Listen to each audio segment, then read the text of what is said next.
Hello friends, എല്ലാവർക്കും movie talks അറിവിന്റെ പുതിയൊരു വീഡിയോ ഇട്ട് ഇന്നത്തെ വീഡിയോ ഫോട്ടോ നമ്മൾ പങ്കുവെക്കാൻ ഈ ആഴ്ച തിയേറ്ററിലെത്തിയ ഏറ്റവും പുതിയ ചിത്രങ്ങളുടെ ഏറ്റവും ലേറ്റസ്റ്റ് ആയിട്ടുള്ള ബോക്സ് ഓഫീസ് കളക്ഷൻ റിപ്പോർട്ടാണ്. വീഡിയോ ആദ്യമായിട്ട് കാണുന്ന സുഹൃത്തുക്കാണെങ്കിൽ ഏറ്റവും ലേറ്റസ്റ്റ് ആയിട്ടുള്ള സിനിമാ വിശേഷങ്ങൾ അറിയാൻ വേണ്ടി ഇപ്പോൾ തന്നെ ചാനൽ സബ്സ്ക്രൈബ് ചെയ്ത് നോക്കുക. ഈ ആഴ്ച ആദ്യം തിയേറ്ററിലെത്തിയ ചിത്രമായിരുന്നു മെഗാസ്റ്റാർ മമ്മൂട്ടി കേന്ദ്ര കഥാപാത്ര കമേറിലെത്തിയ ചത്ത പച്ച എന്ന് പറയുന്ന സിനിമ. മമ്മൂട്ടിക്കൊപ്പം തന്നെ അർജുൻ അശോകൻ, റോഷൻ മാത്യു, വിശാഖ് നായർ, ഇഷാൻ ഷൗക്കത്ത് തുടങ്ങിയവർ കേന്ദ്ര കഥാപാത്രം എടുത്തിയ ചിത്രം നവാഗതനായ അദ്വൈത് നായരായിരുന്നു ഡയറക്ട് ചെയ്തിട്ടുണ്ടത്. ആദ്യ ദിനം ചിത്രം റെക്കോർഡ് കളക്ഷൻ തന്നെ സ്വന്തമാക്കുന്ന ഒരു കാഴ്ചയാണ് നമുക്ക് കാണാൻ സാധിച്ചിട്ടുണ്ടത്. കേരള ബോക്സ് ഓഫീസിലും ചിത്രം വൻ തരംഗമായിട്ട് മാറി. 3,70,00,000 രൂപയോളം ചിത്രം കേരള ബോക്സ് ഓഫീസ് സ്വന്തമാക്കിയപ്പോൾ ആദ്യ ദിനം വേൾഡ് വൈഡ് ബോക്സ് ഓഫീസ് നേരിട്ട് 7,73,00,000 രൂപ ചിത്രം സ്വന്തമാക്കി. രണ്ടാം ദിവസമായിട്ടുള്ള വെള്ളിയാഴ്ചത്തെ ട്രാക്കിംഗ് കളക്ഷൻ റിപ്പോർട്ടുകൾ പുറത്തുവരുമ്പോൾ ചിത്രം കേരള ബോക്സ് ഓഫീസിന് 2 കോടി രൂപയും 2 ദിവസത്തെ വേൾഡ് വൈഡ് കളക്ഷൻ റിപ്പോർട്ടുകൾ പുറത്തുവരുമ്പോൾ ചിത്രം 12 കോടി പിന്നിട്ടതായിട്ട് അറിയാൻ സാധിക്കുന്നുണ്ട്. അതോടൊപ്പം തന്നെ ഇന്നലെ തിയേറ്ററിലെത്തിയ മറ്റൊരു ചിത്രമായിരുന്നു നിവിൻ പോളി കേന്ദ്ര കഥാപാത്രം എടുത്തിയ ബേബി ഗേൾ എന്ന് പറയുന്ന സിനിമ. നിവിൻ പോളി, ലിജോമോൾ ജോസ്, ജാഫർ ഇടുക്കി, അസീസ് നെടുമങ്ങാട്, സംഗീത് പ്രദീപ് തുടങ്ങിയവരെ കേന്ദ്ര കഥാപാത്രമാക്കി ഗരുഡൻ എന്ന് പറയുന്ന സൂപ്പർ ഹിറ്റ് സിനിമയ്ക്ക് ശേഷം അരുൺ വർമ്മ അണിയിച്ചൊരുക്കിയ ചിത്രമായിരുന്നു ബേബി ഗേൾ എന്ന് പറയുന്ന സിനിമ. ഇന്നലെ തിയേറ്ററിലെത്തിയ ചിത്രത്തിന് മികച്ച അഭിപ്രായങ്ങൾ സ്വന്തമാക്കാൻ സാധിക്കുന്നുണ്ട്. ചിത്രത്തിന്റെ ട്രാക്കിംഗ് കളക്ഷൻ റിപ്പോർട്ടുകൾ ലഭ്യമായപ്പോൾ ചിത്രം കേരള ബോക്സ് ഓഫീസിനും 1.5 കോടിക്ക് മുകളിലുള്ള കളക്ഷൻ സ്വന്തമാക്കിയെന്ന് അറിയാൻ സാധിക്കുന്നുണ്ട്. എന്തൊക്കെയാണ് സർവമായയ്ക്ക് ശേഷം നിവിൻ പോളിയുടെ മറ്റൊരു ബ്ലോക്ക് ബസ്റ്റർ ഹിറ്റായിരിക്കും ബേബി ഗേൾ എന്നാണ് പുറത്തുവരുന്ന റിപ്പോർട്ടുകൾ.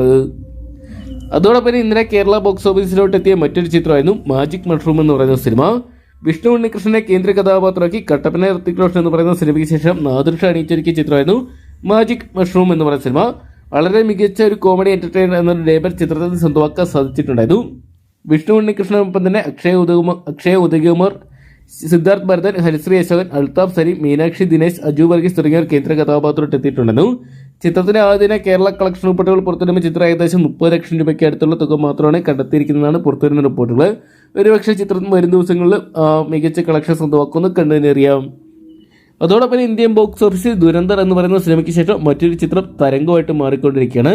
സണ്ണി ഡിയോൾ കേന്ദ്ര കഥാപാത്രത്തെ ബോർഡർ എന്ന് പറയുന്ന സിനിമയുടെ രണ്ടാം ഭാഗമായിട്ടുള്ള ബോർഡർ 2 എന്ന് പറയുന്ന സിനിമയാണ്. സണ്ണി ഡിയോളിനെ കേന്ദ്ര കഥാപാത്രമാക്കി അനുരാഗ് സിംഗ് ഡയറക്ട് ചെയ്ത ചിത്രമാണ് ബോർഡർ 2 എന്ന് പറയുന്ന സിനിമ. ഇന്നലെ തിയേറ്ററിലെത്തിയ ചിത്രം റെക്കോർഡ് കളക്ഷൻ തന്നെ സ്വന്തമാക്കുന്ന കാഴ്ചയാണ് കാണാൻ സാധിക്കുന്നത്. ഹിന്ദി ഭാഷയിൽ റിലീസിലെത്തിയ ചിത്രത്തിന് ആദ്യ ദിനം പ്രീസെയിലൂടെ മാത്രം ഏകദേശം 35 കോടി രൂപയോളം സ്വന്തമാക്കിയപ്പോൾ വേൾഡ് വൈഡ് ബോക്സ് ഓഫീസ് നേടിയ ചിത്രം ആദ്യ ദിനം 50 കോടി പിന്നിട്ടു എന്നാണ് പുറത്തുവരുന്ന റിപ്പോർട്ടുകൾ സൂചിപ്പിക്കുന്നത്. എന്തൊക്കെയാണ് ഇന്ത്യൻ ബോക്സ് ഓഫീസിൽ വൻ തരംഗമായിട്ട് ചിത്രം മുന്നേറിക്കൊണ്ടിരിക്കുകയാണ്. ഒരുപക്ഷെ ദുരന്തർ എന്ന് പറയുന്ന സിനിമയുടെ ഒരു ബോക്സ് ഓഫീസ് കളക്ഷൻ റെക്കോർഡുകൾ ചിത്രം ഭേദിക്കുന്ന രീതിയിലുള്ള ഒരു ബുക്കിംഗ് ഉയർത്തുന്നുണ്ട്.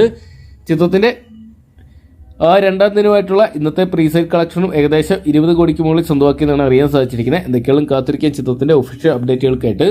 ഇത്രയും ചിത്രങ്ങളാണ് ഈ ആഴ്ച തിയേറ്ററിലോട്ട് എത്തിയിരിക്കുന്നത്. അപ്പോൾ ഈ ഒരു ലിസ്റ്റിലുള്ള ചിത്രങ്ങളെല്ലാം തന്നെ നിങ്ങൾ ഇതിനോടൊപ്പം തന്നെ കണ്ടിട്ടുണ്ടെങ്കിൽ ഏത് ചിത്രമാണ് മികച്ചതെന്ന് കമന്റ് ബോക്സിൽ പങ്കുവെക്കുക. അതോടൊപ്പം തന്നെ വരും ദിവസങ്ങൾ ഏറ്റവും ലേറ്റസ്റ്റ് ആയിട്ടുള്ള ബോക്സ് ഓഫീസ് കളക്ഷൻ റിപ്പോർട്ടുകൾ അറിയാൻ വേണ്ടി ഇപ്പോൾ തന്നെ ചാനൽ സബ്സ്ക്രൈബ് ചെയ്ത് നോക്കുക.